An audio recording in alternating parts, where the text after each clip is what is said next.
Halo geng, balik lagi sama gue Gusti Aji, si Out Gamer. Kali ini gue mau nerangin bedanya tongkang muatan CPO atau minyak sawit dan tongkang batu bara.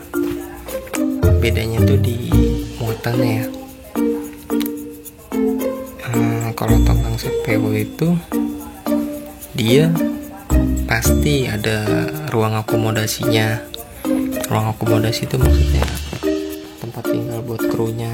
Itu rata-rata di tongkang CPO pasti ada. Tapi ada juga waktu itu muat di Nunukan, ada juga tongkang CPO digabung sama Kopra. Itu ada ruang akomodasi juga.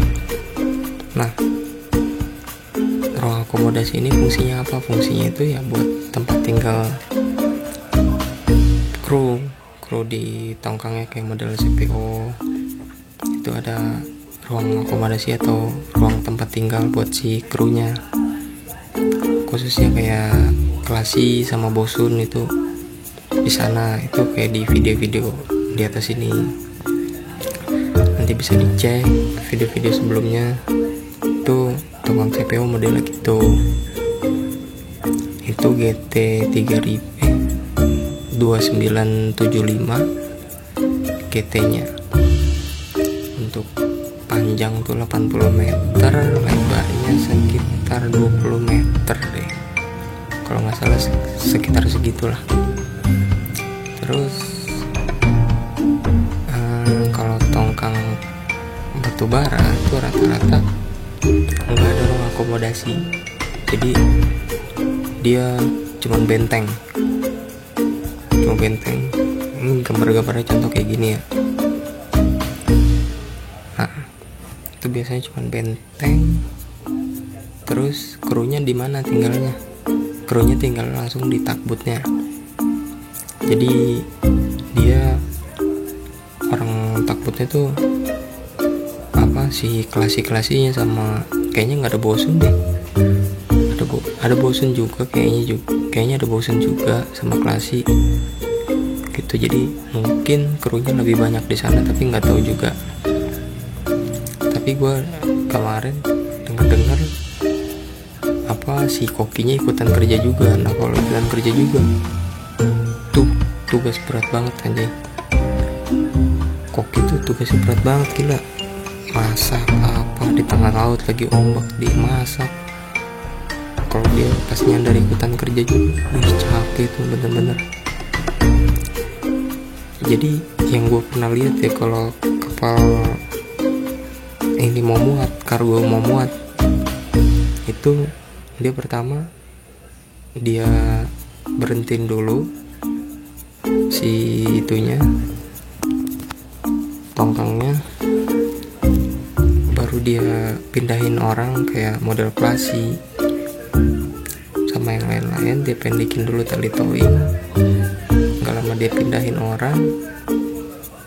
Itu orangnya maksudnya biar buat nyandar kayak Klasinya gitu, buat ngiketin tali ke boulder, dari boulder ke boulder darat. Kalau nggak ada ya biasa ikut ke pohon gitu.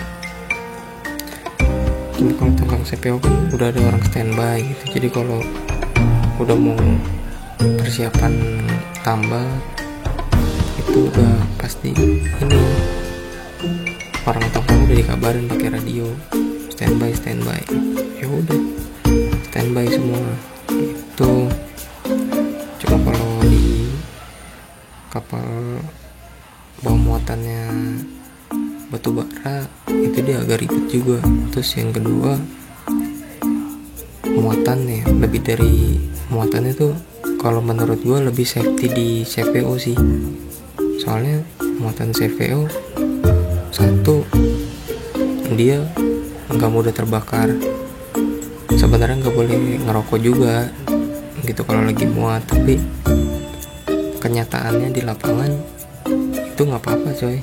Malah orang pabriknya pun ngerokok gitu di atas kapal.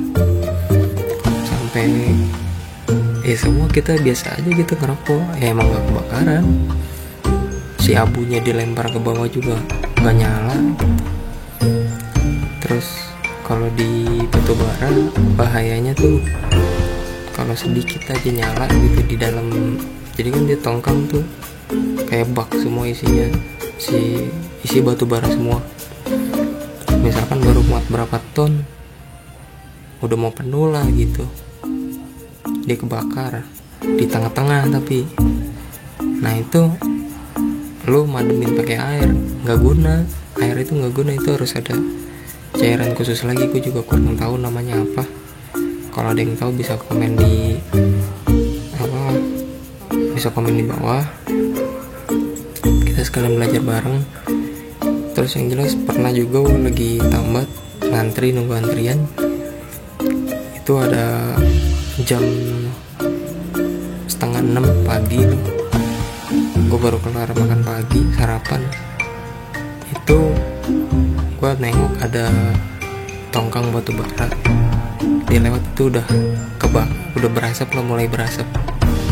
Itu gue mikirnya cuman wah mungkin batu bara panas gitu ya, udahlah pikir positif aja gitu.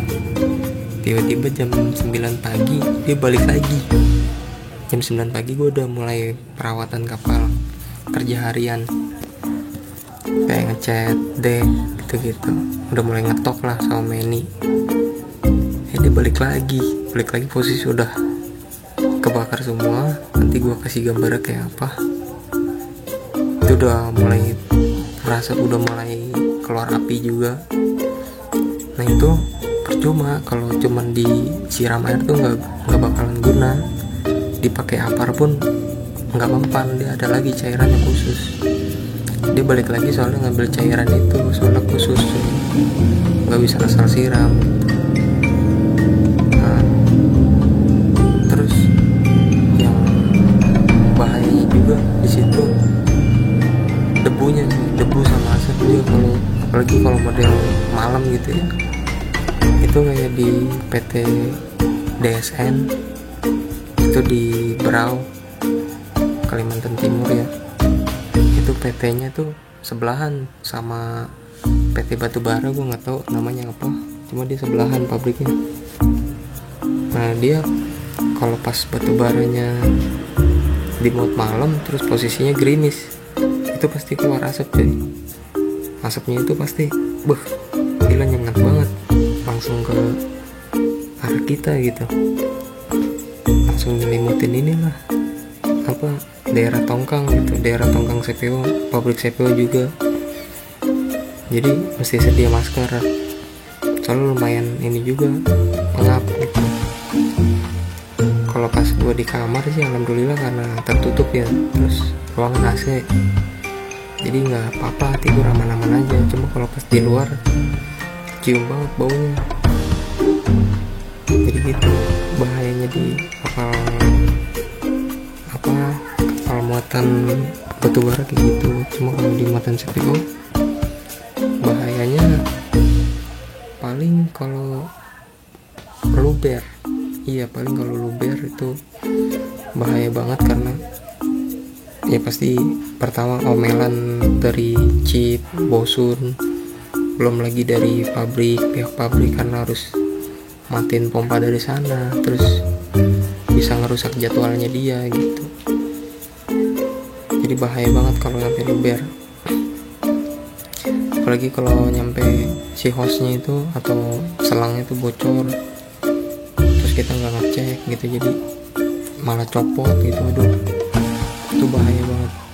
Gue pernah ngalamin bocor waktu itu, bocor di pipa valve-nya nomor 6. Itu dia dipindahin ke nomor 5 malah luber di nomor 6, jadi nggak mau nutup jadi nomor 6, jadi tetap ngisinya nomor 6 terus gitu. Dibuka nomor 5 malah nomor 6 nya tetap luber gitu ya.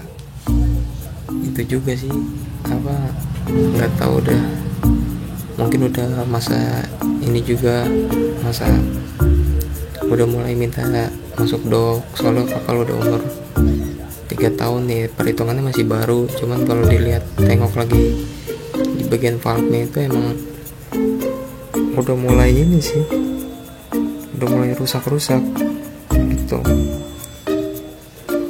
Paling untuk kelebihannya batu bara tuh kayak model kerja harian, dia lebih enak di kapal batu bara ketimbang kapal CPO, karena kapal CPO lo mesti perawatan terus. Itu kembali lagi sama pihak kantor sama perwiranya, orangnya teliti nggak, orangnya bersih nggak gitu. Kalau dia rajin kerja ya udah lo siap-siap rajin kerja gitu, tapi kalau orangnya selau ya udah kapal selau gitu. Tapi kondisinya ya karat di mana-mana gitu, nggak enak dilihat gitu, nggak safety juga. Tapi kalau kapal batu bara tuh yang gue perhatiin pasti semua itu coy, tampilannya nggak ada yang enak dilihat itu, kecuali dia baru turun dok, itu pasti kan udah baru dicat, udah dirapiin segala macem lah gitu. Jadi sekian dulu, kalau kurang jelas sama yang gue kasih yang gue jabarin, lu bisa komen di komentar, lu bisa nanya gue, atau bisa kontak gue di Instagram, bisa DM, atau bisa via WA, chat gue.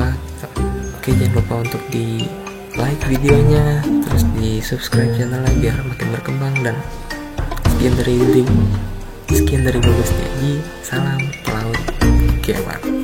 I know that you like it like that. I wear designer, check the name on the tag. White fox fur on my jacket.